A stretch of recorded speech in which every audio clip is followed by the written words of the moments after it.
Hello and welcome to the 129th episode of Fur, Fins, and Feathers. Our guest today is Eric Letendre of Westport, a well-known celebrity in the area and dog trainer. And you've been back several times. Welcome home. Yeah, I think this is my third or fourth time. Yes, third or fourth time. Welcome. We've always been very happy to have you. Oh, well, thanks. Thanks. A lot has been going on in the dog world these days. Oh, yeah. What's going on? A lot of things. There's a lot of rescue work going on. A lot of dogs coming up from down south. Yes. Coming up to these shelters. I think Forever Paws. Yeah, I think Forever Paws right now is full. Full. At capacity. Because all these They're dogs. also shipping dogs up from Puerto Rico. Yes. And from some of the islands. Yeah, Aruba, Puerto Rico. Yeah, Aruba and Puerto Rico. Yep. Yeah. A lot of them coming up. How do owners handle a dog that is so unruly and misbehaving? Training. What do you do when you see it? When you have someone call you and say, "We just got this dog. Yeah. We don't know how to handle it." Yeah. So the first thing I always do is I do a free consultation. All right. So anybody can come and set up an appointment with me. There's no charge, and they bring the dog in. And then what that does is that gives me an opportunity to meet the owner and get to know a little bit more about the dog. Sometimes those owners don't know anything about the dog. Right? Dog comes up from Aruba. They don't know. They just have what's in front of them. And the dog might be jumping or nipping or stealing food off the counters, right? Pulling on leash, not coming back when they call them, digging up the backyard. And so once they tell me what those problems are, then what we do is we have a program that they can go into, depending on what their needs are. They can go into that program and we help them fix these problems. Because really, when you have a dog, you can have a dog for 15 years and that dog doesn't do a down command when you tell him to. You can live with that dog, right? Dog doesn't do a down, that's okay. You never learn how to do a down command.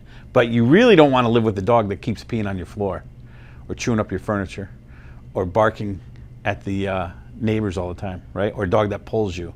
You see, so really the thing about having a dog is, yeah, you want the dog to do certain behaviors, but really you want to learn how to stop certain behaviors. That's all dog training really is we're teaching the dog to do behaviors, sit, lie down, come on call, walk on leash, go to place, right? Stay. We're teaching the dog to do behaviors, or we want the dog to stop doing behaviors. I want the dog to stop jumping on me.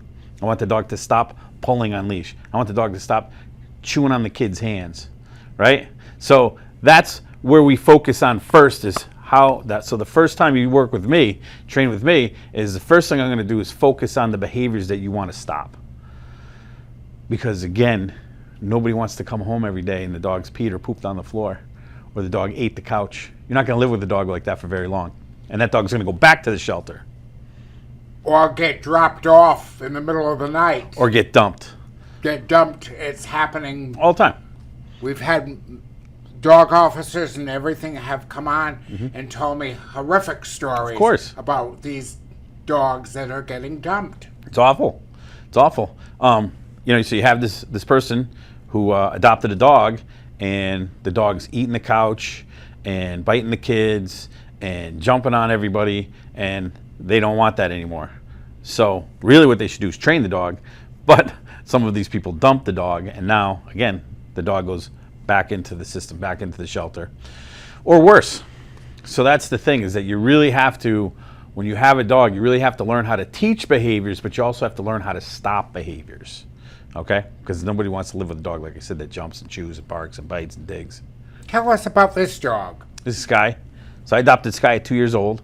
She was living in a house with a couple other German Shepherds, and there was a lot of chaos between the dogs. They were fighting, and the family, they really needed to rehome her.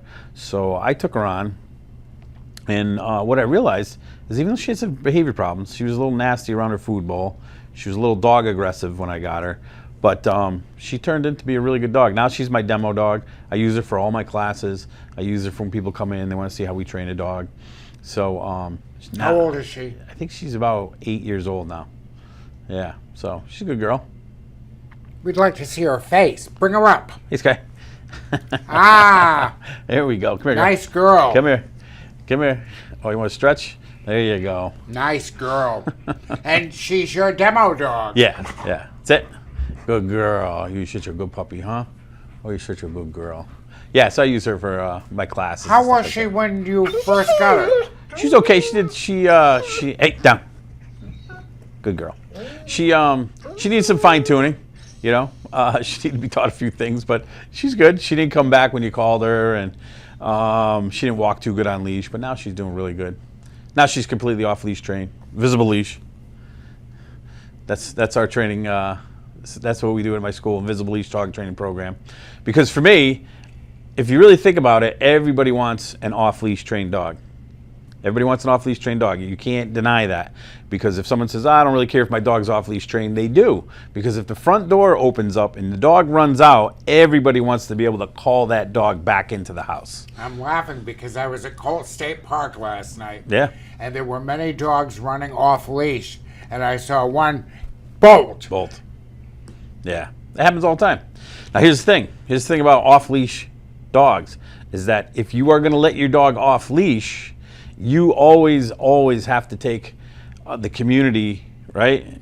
Their safety, the community safety. You have to always think about that with a dog that's off leash, is the community safety.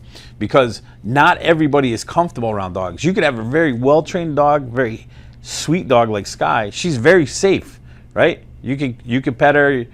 Anybody could walk in here and they could pet her. But there's people that are terrified of dogs. Terrified. And so if your dog is off leash, and you don't have control over that dog, right? You could potentially really scare somebody, or your dog could injure that person, right? Because a lot of dogs, I have a friend, Mary, who lives in Westport, and she's probably 80, 90 pounds. Little tiny thing. You just pick her up and move her. Sweet, sweet lady. But she had this big golden doodle come running at her. Boom, knocked her down. In the hospital. Friendly dog. Wasn't mean, wasn't nasty, but the dog jumped on her and she got a concussion. She almost got knocked out, had to go to the hospital because this dog was uncontrollable off leash. So my point is that if you're going to let your dog off leash, you better have good control over that dog. I go to the beach because, again, I live in Westport, so there's a great town beach, Cherry and Webb. I go to Gooseberry Island a lot of times. I let her off leash, but whenever I see another person, she immediately goes back on leash. I put her right back on leash because I don't know if that person's afraid of dogs. So I put her back on leash, I walk past that person, and I let her off leash again. And no matter what's going on in the environment, I can get her to come back to me. If she sees a deer, I can get her to come back to me. She sees another dog, I can get her to come back to me. And see, that's what's really important, is that these people, when they have dogs, that they let them off leash, they don't have control, the dog jumps on somebody, the dog gets into a fight, and then we have all these kinds of problems.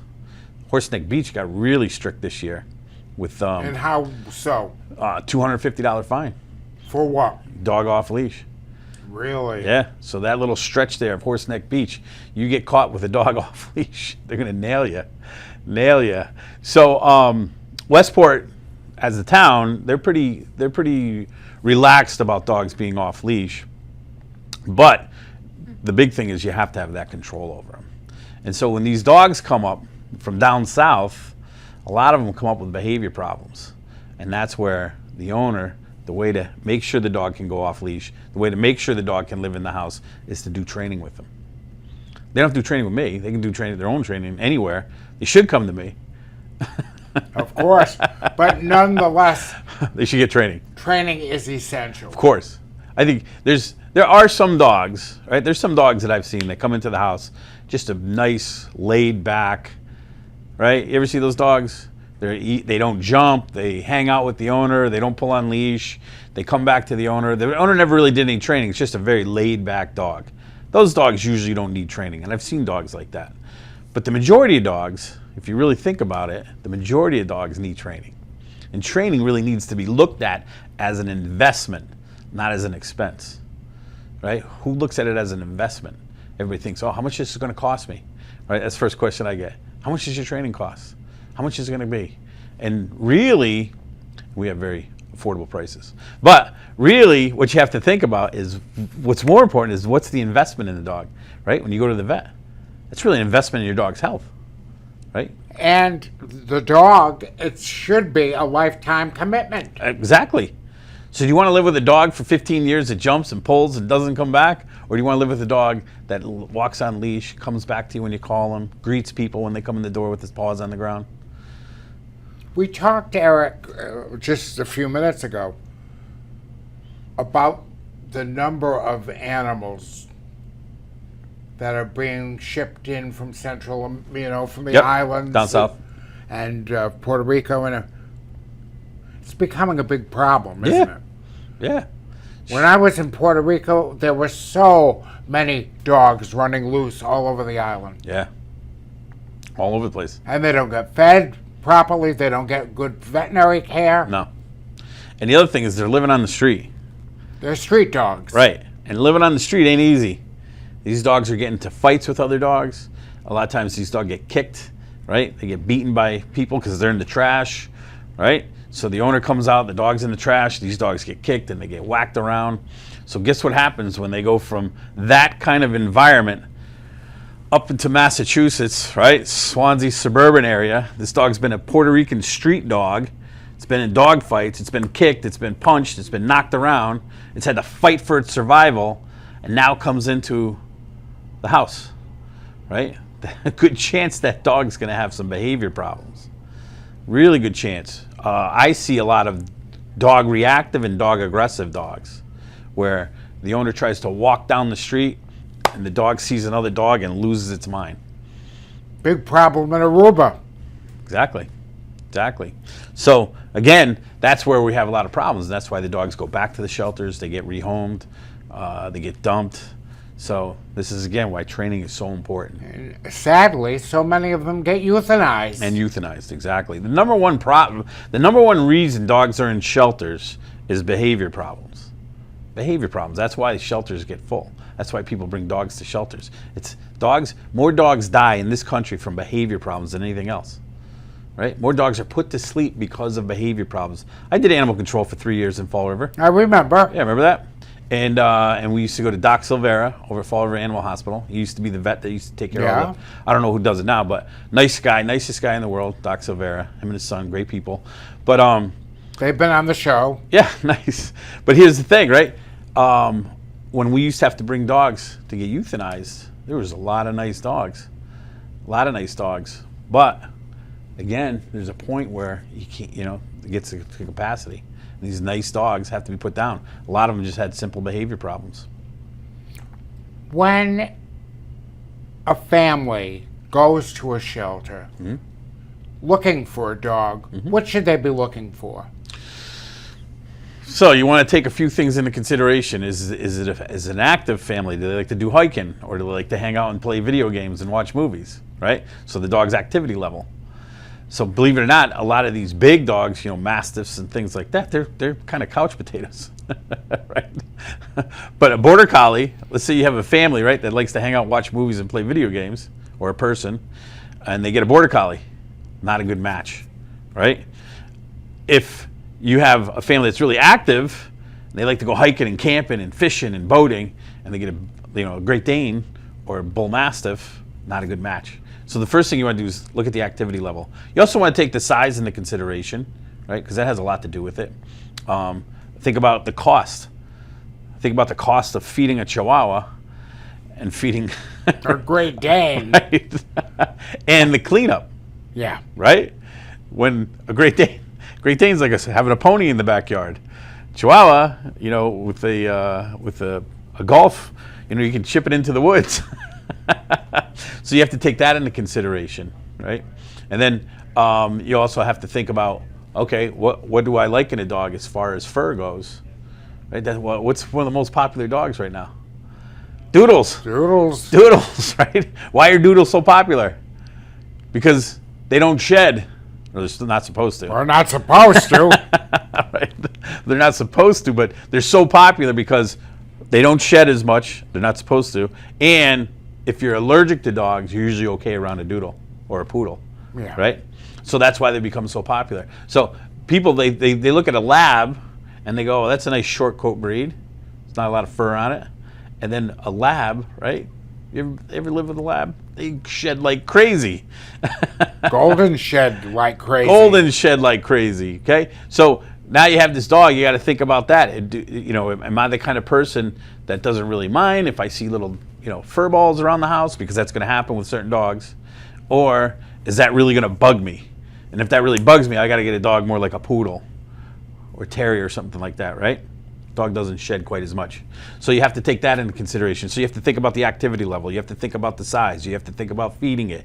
You have to think about the maintenance of the dog, because some dogs need to get groomed. And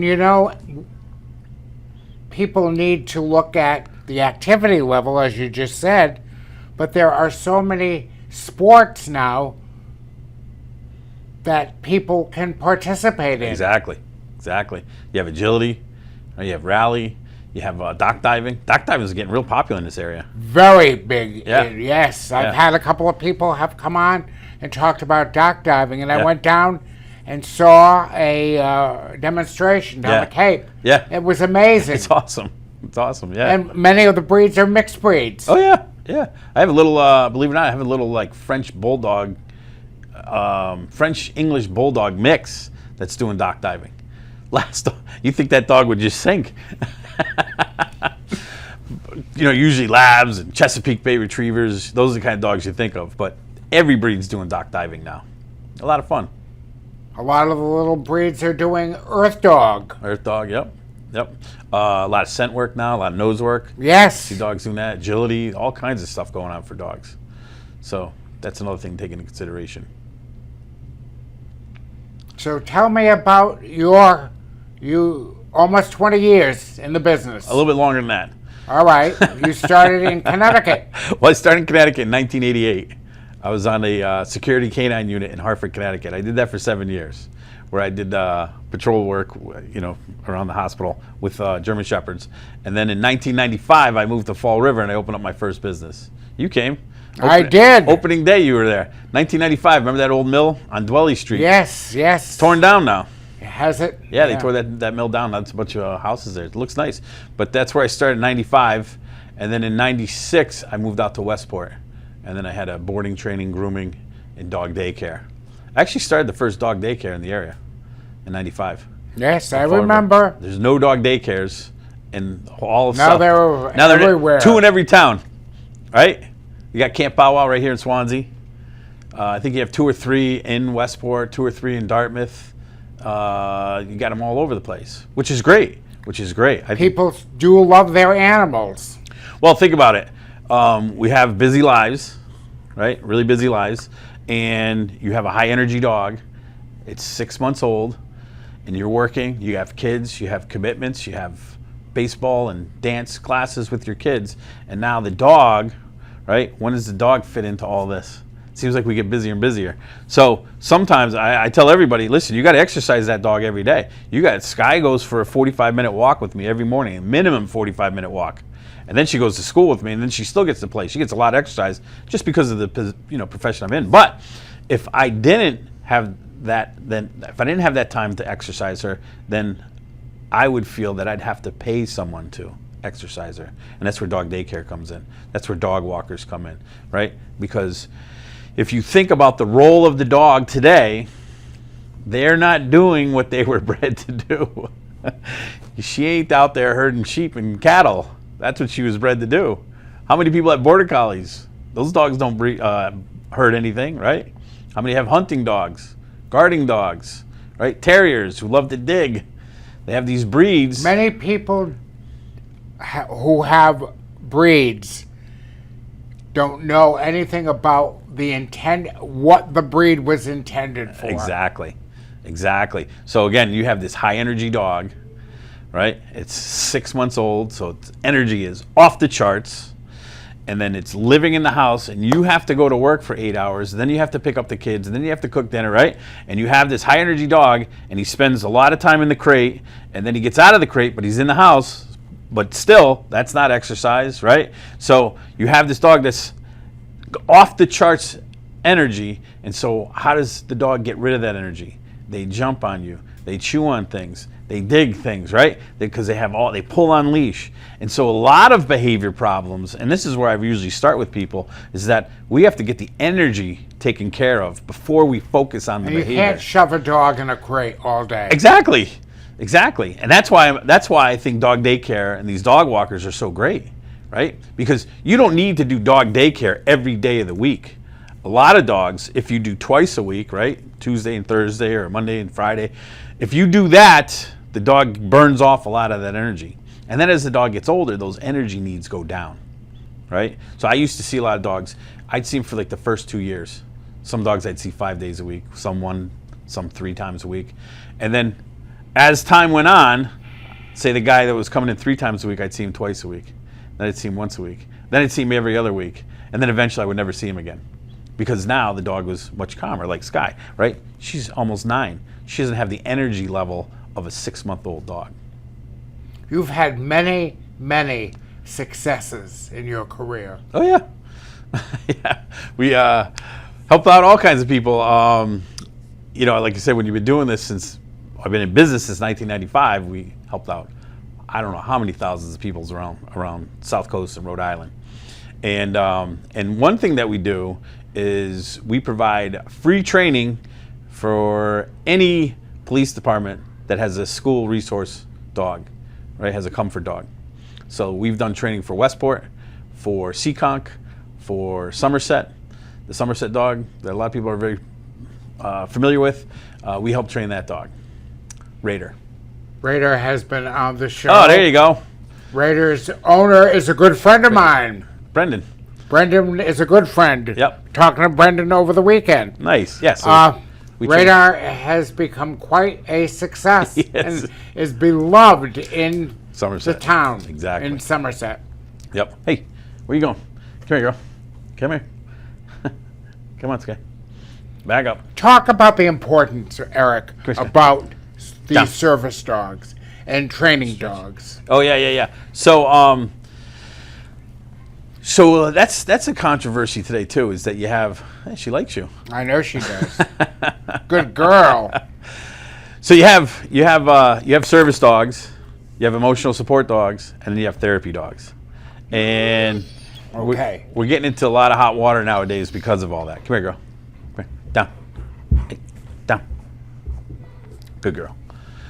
So, service dogs, they can go anywhere, right? Service dog can go into a hospital, airport, grocery store, anywhere, because that dog is providing a function for the owner, like a seeing eye dog, Sure. or a deaf person, or it alerts the owner before they go into a seizure.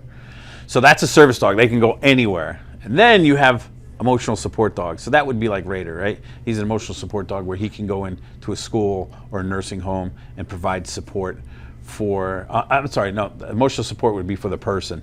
Raider's a therapy dog. He's a therapy dog where he can go into certain places.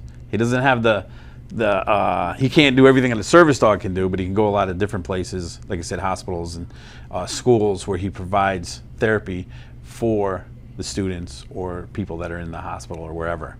Then you have emotional support dog. That's a personal dog. That's your dog that provides support for you. Doesn't really do any function other than provide emotional support for you. That's where we're getting in trouble, is the emotional support dogs, because people want to take them on planes. And really what it is that people are using like emotional support snakes and birds and pigs and ferrets, and there's even an emotional support donkey, right? So that's where they're having a lot of problems. That's a big gray area. Right. And so that's why now they're starting to get much more strict about it. The thing I will say though is that over the years, I've noticed a lot of places have loosened up as far as dogs coming in. You know, Home Depot, Lowe's, Barnes and Noble. One of the guys that trains with me, he brings his dog into TJ Maxx, right? So you see dogs in much more places, many more places than you would even 10 years ago. A lot of cafes. In Providence, everybody's got a dog. Yeah, exactly. I traveled to Western Mass and I stopped at a service plaza. Yeah. and I couldn't believe all the dogs inside the service plaza. I'd never seen that before. Dogs everywhere. And again, the ones that get in the hot water are the untrained dogs, right? You're in an airport and you see the dog dragging the owner down the hall, sparking at other dogs, right? And they say that's a service dog. That person is probably not telling the truth. Maybe it is, and if it is, it's got some poor training. Or they just want to bring the dog on the plane. Yeah, and I get that. Nobody wants to put their dog in the crate under the hold. But again, if you're going to bring your dog out in the public, especially public places like airports and restaurants and hotels, you better have a really well-trained dog. And that's where you can go, Eric Letendre's Dog Training School. So, Brendan had Radar. Yes. And he would be classified as a therapy dog. As a therapy dog. Yep. But he plays an integral role in the welfare of the school kids. Oh, absolutely. Yeah, absolutely. Yeah, he came to me as a puppy, and he started doing puppy class. And once he told me that he was working for Somerset Police and that it was going to be the therapy dog for the schools, I said, okay, we don't charge for that. And that's, like I said, what we do for any town that wants to train their dog with us. If it's going to be an emotional support dog for the school or a therapy dog for the school. I am finding that most schools throughout southern New England and beyond have therapy dogs. Yeah, it's becoming much more popular. Much more popular. Because did you see when I walked in here today? A couple of kids walked past, right? The second they saw Skye, they were glued to her, right? I saw one walk past while that door was still open. They wanted to, and you could see they wanted to come over and pet her, which would have been fine with me. There is I shouldn't say this, but I'm going to. There is a large, have been many requests. There's a large number of people in Swansea who want a therapy dog in the school system. Right. Of course, because there's just something about a dog, right? What breed do you think would be ideal as a therapy dog? So, we're talking about students at all age levels. Yeah. So you can never go wrong with a lab, like Radar. You can never go wrong with a lab because labs are just happy, goofy, friendly dogs, right? German Shepherds, they can be a little standoffish. If you try to hug some German Shepherds, like she doesn't really like to be hugged. She'll let you pet her, right? But she doesn't like to be hugged. Labs, they have no personal space, right? They're smart, they're easy to train, they're very friendly. You can hug them, you can fall on them. Goldens, right? I think those kinds of dogs make great therapy dogs. Some